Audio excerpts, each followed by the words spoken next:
Bismillahirrahmanirrahim. Assalamualaikum warahmatullahi wabarakatuh. Sebelumnya perkenalkan, nama saya Gerin Janan dari Bista dengan NIM 63020202012 dari program studi Ekonomi Syariah, Fakultas Ekonomi dan Bisnis Islam, Universitas Islam Negeri Salatiga. Jadi adanya video ini guna untuk memenuhi tugas mata kuliah model ekonomi Islam semester 5. Di sini saya akan menjelaskan mengenai maqasid syariah sebagai model ekonomi Islam. Baik, di penjelasan pertama yaitu ada ekonomi Islam atau ekonomi syariah yang dimana dibangun berlandaskan ajaran agama Islam karena aktivitas ekonomi yang sesuatu bagian yang tidak dapat terpisahkan dari ajaran agama Islam. Ekonomi Islam adalah sistem ekonomi yang berbasis Islam yang dimana sumbernya yaitu Al-Quran, hadis, ijma, dan qiyas. Ekonomi Islam juga mengajarkan perilaku seseorang yang dituntun oleh ajaran agama Islam atau ajaran Allah Subhanahu wa Ta'ala, mulai dari awal kehidupan, cara memandang, serta menganalisa setiap masalah dalam berekonom. Dan adanya prinsip atau nilai yang harus dipegang untuk mencapai tujuan. Dari pengertian tokoh M.U. Merchapra dalam bukunya berjudul The Future of Economic and Islamic Perspective, yang dimana menjelaskan bahwa ekonomi Islam ini didefinisikan sebagai cabang ilmu yang membantu mensejahterakan kesejahteraan manusia melalui alokasi dan distribusi sumber daya yang langka yang sesuai dengan ajaran Islam, tanpa terlalu adanya mengekang kebebasan individu atau menciptakan ketidakseimbangan ekonomi makro dan ekologi yang berkelanjutan. Prinsip dalam ekonomi. Ilmu ekonomi lahir sebagai sebuah disiplin ilmiah setelah berpisahnya aktivitas produksi dengan aktivitas konsumsi. Ekonomi merupakan aktivitas yang boleh dikatakan sama halnya dengan keberadaan manusia di muka bumi ini. Sehingga adanya motif atau timbulnya motif ekonomi, yaitu keinginan manusia untuk memenuhi kebutuhan hidupnya. Prinsip ekonomi adalah langkah yang dilakukan manusia dalam memenuhi kebutuhannya dengan pengorbanan tertentu untuk memperoleh hasil yang maksimal. Sedangkan sistem ekonomi ada berbagai macam, diantaranya ada kapitalis, sistem ekonomi komunis, dan sistem ekonomi sosialis. Sistem ekonomi kapitalis, prinsip ekonomi kapitalis ini ada kebebasan memiliki harta secara per individu atau persendirian, lalu kebebasan ekonomi dan persaingan bebas, ketidaksamaan ekonomi. Sistem ekonomi komunis. Prinsip ekonomi komunis yaitu ada hak milik atas alat-alat produksi oleh negara, proses ekonomi berjalan atas dasar rencana yang telah dibuat, dan perencanaan ekonomi sebagai rencana atau dalam proses ekonomi yang harus dilalui. Sistem ekonomi sosialis. Sistem ekonomi sosialis ini ada hak milik atas alat-alat produksi oleh koperasi-koperasi, serikat, pekerja, badan hukum, dan masyarakat yang lain. Lalu adanya proses ekonomi berjalan atas dasar mekanisme pasar dan perencanaan ekonomi sebagai pengaruh dan pendorong dengan usaha menyesuaikan kebutuhan individual dengan kebutuhan masyarakat. Indonesia memiliki sistem ekonomi sendiri, yaitu sistem ekonomi sistem demokrasi ekonomi yang prinsip-prinsipnya dasarnya sudah tercantum di Undang-Undang Dasar 1945 pasal 33. Prinsip ekonomi Islam. Sistem kapitalis yang saat ini sudah dipergunakan telah menunjukkan kegagalan dengan mengakibatkan terjadinya krisis ekonomi, di mana sistem ekonomi Islam sebagai pilihan alternatif mulai digali untuk ditetapkan sebagai sistem perekonomian yang baru atau untuk saat ini. Jika ditanya sistem ekonomi Islam ini bagaimana, sistem ekonomi Islam ini mempunyai perbedaan yang mendasar dengan sistem ekonomi lainnya, di mana dalam sistem ekonomi Islam yang terdapat nilai moral dan nilai ibadah yang ada di setiap kegiatannya. Prinsip ekonomi Islam ini adalah adanya kebebasan individu, hak terhadap harta, ketidaksamaan ekonomi dalam batasan, kesesamaan sosial, keselamatan sosial, larangan menumpuk kekayaan, larangan terhadap institusi antisosial, dan kebajikan individu dalam masyarakat. Lalu, prinsip-prinsip ekonomi Islam ini juga dapat didefinisikan dengan bangunan ekonomi yang didasarkan dengan 5 universal, diantaranya ada tauhid atau keimanan, ada keadilan, nubuwah yaitu kenabian, khilafah pemerintah, dan ma'ad yaitu hasil. Kelima nilai ini menjadi dasar inspirasi untuk menyusun teori-teori ekonomi Islam. Prinsip-prinsip dalam ekonomi Islam antara lain yang pertama yaitu prinsip tauhid atau keimanan, di mana tauhid ini adalah pondasi ajaran Islam. Dengan bertauhid manusia menyaksikan bahwasanya tiada ada sesuatu apapun yang layak disembah selain Allah. Karena alam semesta beserta isinya adalah ciptaan Allah Subhanahu wa taala, termasuk penciptaan manusia dan seluruh sumber daya yang ada. Karena itu Allah adalah pemilik hakiki, di mana manusia adalah khalifah yang diberi amanah untuk memiliki sementara waktu, memanfaatkan dengan secukupnya, dan melestarikan sumber daya alam yang ada. Lalu prinsip adil. Prinsip keadilan ini adalah prinsip yang dimana meletakkan pada sesuatu pada tempatnya, menempatkan sesuatu secara proporsional, perlakuan setara atau seimbang. Sifat atau sikap adil ini ada 2 macam, yaitu ada adil yang berhubungan dengan perseorangan dan adil yang berhubungan dengan masyarakat dan pemerintah. Kewajiban memiliki sikap adil terhadap Allah ini sudah ditegaskan dalam Al-Quran surat Al-Maidah ayat 8, yang artinya, hai orang-orang yang beriman, hendaklah kamu jadi orang-orang yang selalu menegakkan kebenaran karena Allah Subhanahu wa taala, menjadi saksi dengan adil, dan janganlah sekali-kali kebencianmu terhadap sesuatu kaum mendorong kamu untuk berlaku tidak adil. Berlaku adillah karena adil itu lebih dekat kepada takwa.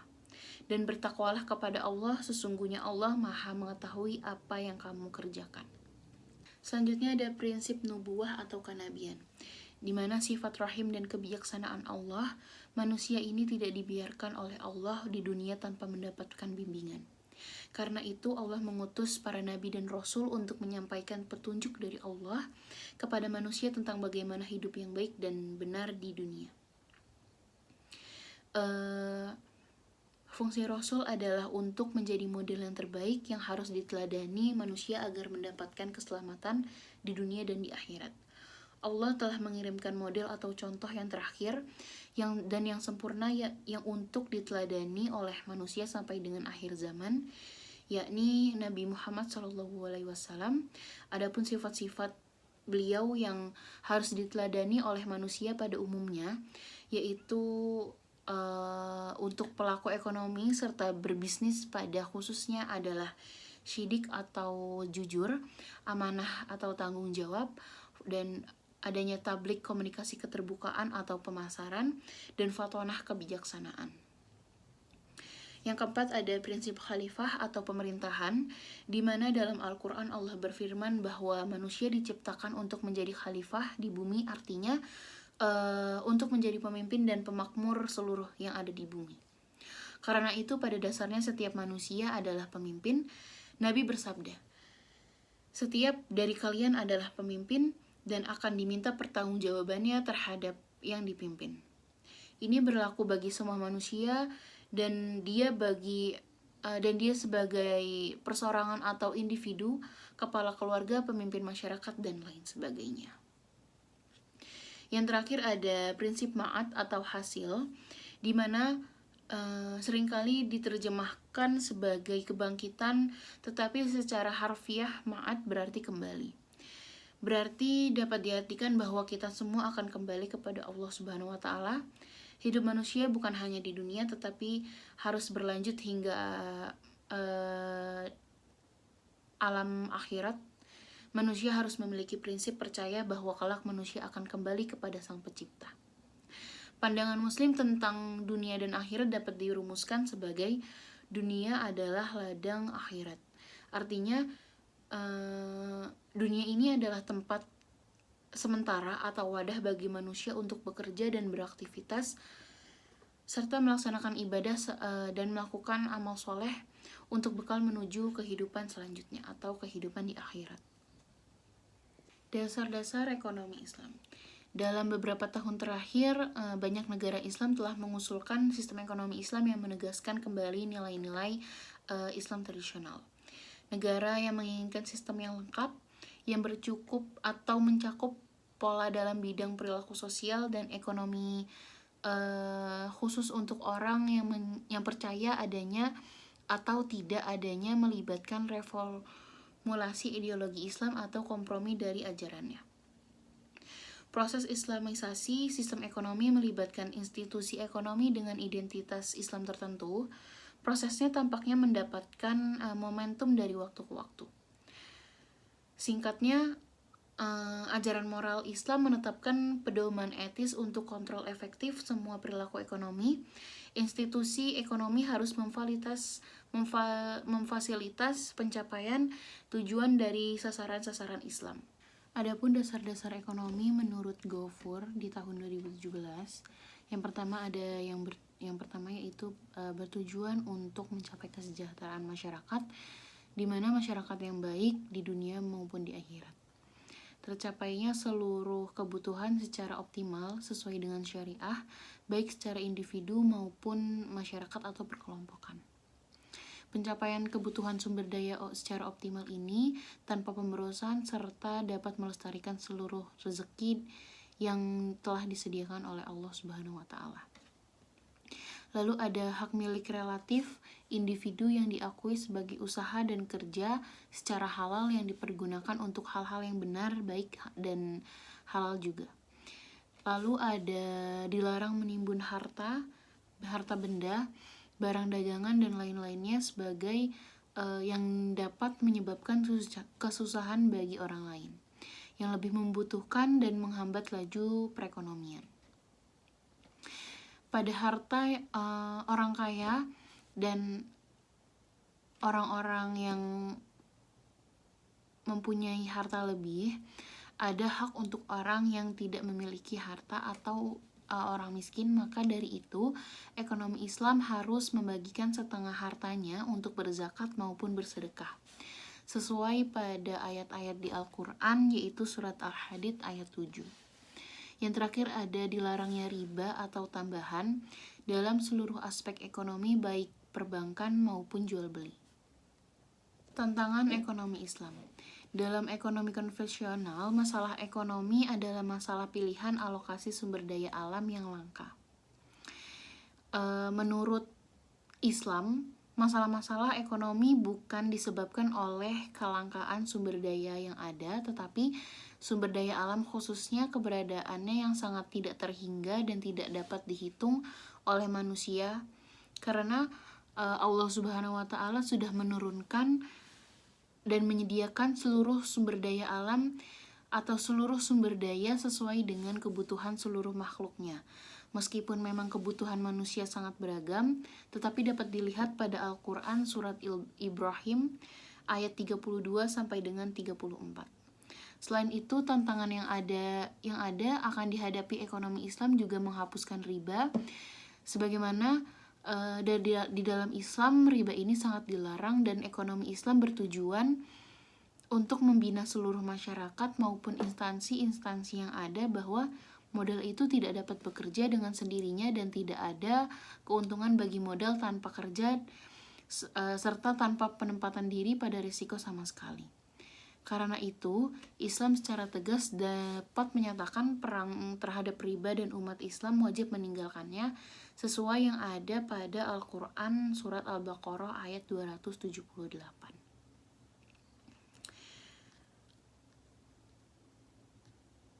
Perbedaan antara sistem ekonomi Islam dengan sistem ekonomi yang lain yaitu adanya asumsi dasar atau norma pokok maupun aturan main dalam proses ekonomi interaksi kegiatan ekonomi yang diberikan. Ini di dalam ekonomi Islam dan tantangan kapitalisme. Lalu adanya prinsip ekonomi Islam yang dimana penerapan asas efisiensi dan manfaat dengan tetap menjaga kelestarian lingkungan alam.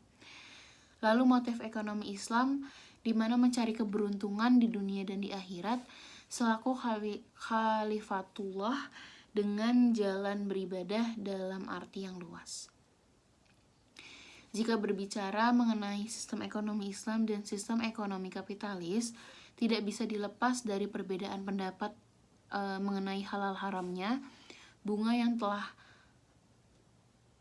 sebagian ulama dianggap sebagai riba yang diharamkan oleh Al-Quran, manfaat uang dalam berbagai fungsi, baik sebagai alat penukar, alat penyimpan kekayaan, dan pendukung peralihan dari sistem barter ke sistem perekonomian uang oleh para penulis Islam telah diakui, tetapi riba sendiri juga disepakati sebagai konsep yang harus dihindari dalam perekonomian. Lalu ada maqasid syariah. Maqasid syariah ini secara bahasa maqasid syariah terdiri dari dua kata, yaitu maqasid dan syariah. Maqasid dalam bentuk jamak dari maqsid yang berarti kesenjangan atau tujuan, dan syariah yang berarti jalan menuju sumber air. Jalan menuju sumber air ini dapat pula dikatakan sebagai jalan ke arah sumber pokok kehidupan. Dan menurut Asy-Syatibi, maqasid syariah merupakan tujuan syariah yang lebih memperhatikan kepentingan umum, sebagaimana yang ada dalam kamus dan penjelasannya bahwa syariat atau syariah adalah hukum yang ditetapkan oleh Allah Subhanahu wa Ta'ala bagi hambanya tentang urusan agama, atau hukum yang diterapkan dan diperintahkan oleh Allah baik berupa ibadah seperti sholat, haji, zakat, dan seluruh amal kebaikan, atau muamalah yang menggerakkan kehidupan manusia seperti jual, beli, nikah, dan lain-lainnya. Allah Subhanahu wa Ta'ala telah berfirman di dalam surat Al-Jathiyah ayat 18, yang artinya kemudian kami jadikan kamu berada di atas sebuah syariat peraturan dari urusan agamamu itu. Islam memiliki kitab suci Al-Quran sebagai sumber utama. Al-Quran yang mengandung ajaran berbagi umat manusia. Di kalangan ulama ada yang berbagi kandungan Al-Quran kepada 3 kelompok besar, yaitu ada akidah, khuluqiyah, dan amaliyah. Akidah yang berkaitan dengan dasar-dasar keimanan, khuluqiyah yang berkaitan dengan etika dan ungkapan atau akhlak, etika dan akhlak, lalu amaliyah yang berkaitan dengan aspek-aspek hukum yang keluar dari akwal dan afwal atau disebut dengan perbuatan manusia. Lalu berlanjut dengan istilah maqasid syariah yang merupakan kandungan nilai yang menjadi tujuan persyariatan hukum. Jadi maqasid syariah ini tujuan yang hendak dicapai dari suatu penetapan hukum, dan ketetapan-ketetapan hukum di dalam maqasid syariah menurut Imam Syatibi berpandangan bahwa tujuan utama dari maqasid syariah sendiri yaitu untuk menjaga memperjuangkan 3 kategori hukum. Ada daruriyat, lalu selain daruriyat ada hajiyat dan tahsiniyat. Kategori hukum maqasid syariah. Menurut Imam Asy-Syatibi yang tadi, tujuan utama dari maqasid syariah yaitu untuk menjaga dan memperjuangkan 3 kategori hukum. Yang pertama ada daruriyat, di mana daruriyat ini adalah suatu keadaan yang dimana merupakan kebutuhan yang wajib untuk dipenuhi dengan segera atau dengan cepat, karena jika diabaikan maka akan menimbulkan suatu bahaya atau suatu resiko pada rusaknya kehidupan manusia. Daruriyat ini bersifat primer, di mana kehidupan manusia sangat tergantung pada aspek diniyah atau agama maupun aspek duniawi. Ada 5 poin utama dan mendasar yang masuk dalam jenis daruriyat, yaitu ada penjagaan agama atau hifz al-din, lalu ada hifz al-nafs atau penjagaan jiwa, penjagaan akal, penjagaan keturunan, dan penjagaan harta benda. Jadi apabila kelima poin tersebut dipenuhi, maka umat Islam akan mendapatkan kehidupan yang mulia dan sejahtera, baik dunia maupun di akhirat. Jika dalam ekonomi Islam bisa dikenal dengan sebutan falah, lalu ada hajiyat, di mana tahapan kedua dari maqasid syariah adalah hajiyat, ialah keadaan di mana jika suatu kebutuhan dapat terpenuhi, maka bisa menambah value di kehidupan manusia selanjutnya atau di dunia. Hal tersebut bisa menambah efisiensi, efektivitas, dan nilai tambah sendiri bagi aktivitas manusia. Hajiyat ini juga dimaknai dengan pemenuhan kebutuhan sekunder ataupun sebagai pelengkap dan penunjang kehidupan manusia. Unsur-unsur yang membentuk maqasid syariah. Secara umum, tujuan-tujuan hukum dapat dikelompokkan menjadi 2 kategori. Dalam subkategori yang pertama, yaitu Syatibi membahas mengenai Tuhan yang sebenarnya dalam menetapkan hukum. Dalam hal ini untuk melindungi kemaslahatan manusia baik yang berkenan di duniawi maupun agama. Hubungan ekonomi Islam dengan maqasid syariah. Maqasid syariah adalah dasar bagi pengembangan Islam yang bertujuan untuk menciptakan kesejahteraan dan kebahagiaan manusia dengan menyeimbangkan peredaran harta secara adil dan seimbang secara personal maupun sosial. Tujuan adanya syariah yaitu untuk mencapai kemaslahatan dan menghindari kemafsadatan pada 2 dimensi waktu yang berbeda, dunia dan akhirat. Semua aspek yang diajarkan oleh Islam ini harus mengarah pada terciptanya tujuan, tidak terkecuali aspek ekonomi. Lalu hubungan ekonomi Islam dengan maqasid syariah seperti yang telah dikemukakan sebelumnya, bahwa tujuan diturunkannya syariah yaitu mencapai kemaslahatan dan menghindari kemafsadatan pada 2 dimensi yang waktu yang berbeda, dunia dan akhirat.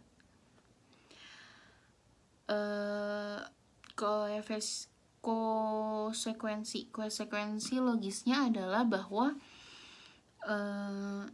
untuk menyusun sebuah bangunan ekonomi Islam tidak bisa dilepaskan dari teori-teori maqasid seperti yang telah dijelaskan sebelumnya, bahwa Syekh Muhammad Tahir Ibnu Asyur pernah mengatakan bahwa melupakan pentingnya sisi maqasid dalam syariah Islam adalah faktor utama penyebab terjadinya stagnasi pada fikih menghidupkan kembali ekonomi Islam yang telah sekian lama terkubur dan nyaris menjadi sebuah fosil, merupakan lahan ijtihad. Ini artinya bahwa dituntut keras dari para ekonom muslim untuk mencari nilai-nilai yang terkandung dalam Al-Quran dan Sunnah yang terkait dengan ekonomi. Untuk selanjutnya, nilai-nilai ideal tersebut diderivasikan menjadi teori-teori ekonomi yang kemudian dapat dijadikan rumusan atau kaidah-kaidah di dataran praktis. Dalam hal ini,